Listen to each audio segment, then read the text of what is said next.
All right, today we're going to talk about something that honestly is pretty wild. It's a vulnerability that was hiding right in plain sight for years, deep inside the very thing that protects pretty much every Wi-Fi network on Earth. So, yeah, let's get into it.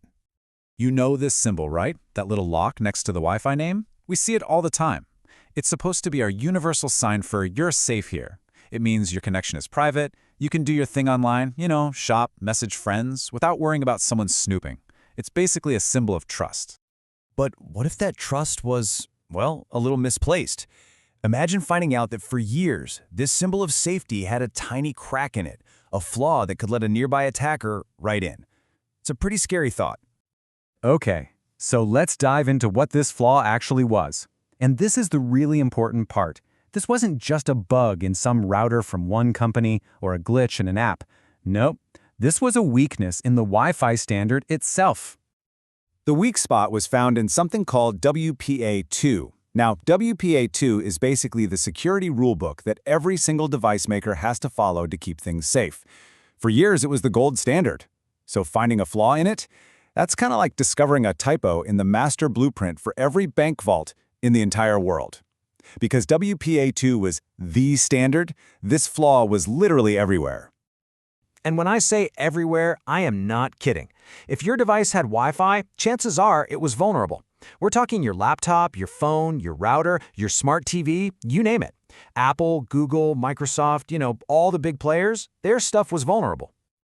So, how could someone actually take advantage of this flaw? Well, the technique, which was discovered by a researcher named Matthew Van Hoof, was just brilliantly simple in a scary way. It was all about tricking a device into making one tiny but absolutely critical mistake. He called the attack crack. That stands for Key Reinstallation Attack.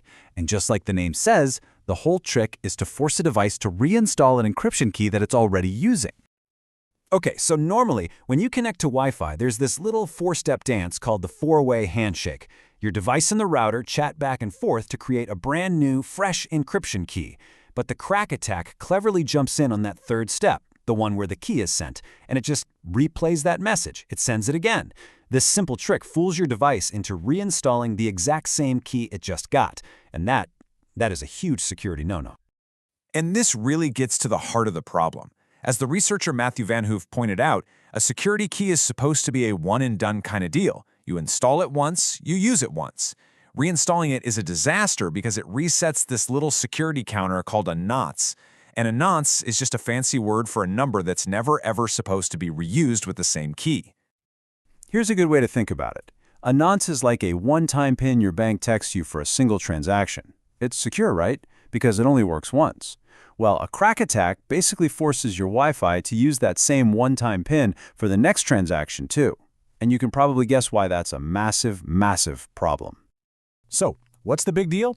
Why is reusing a key and its nonce so bad? Well, because it completely shatters the encryption.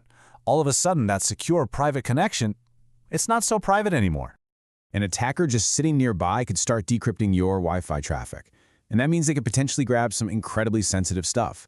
We're talking passwords, your credit card numbers when you're buying something, your private chats, emails, photos.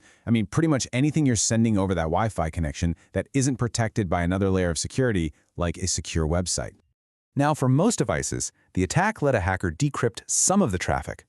But if you were on Android or Linux, oh boy, it was a total disaster. There was a specific bug where reinstalling the key didn't just weaken it, it replaced it with a key of all zeros. This basically switched off encryption entirely. Everything you sent or received was just wide open for an attacker to see. And believe it or not, it gets even worse. This wasn't just about someone listening in. Since an attacker could decrypt your traffic, they could also start injecting their own stuff into it.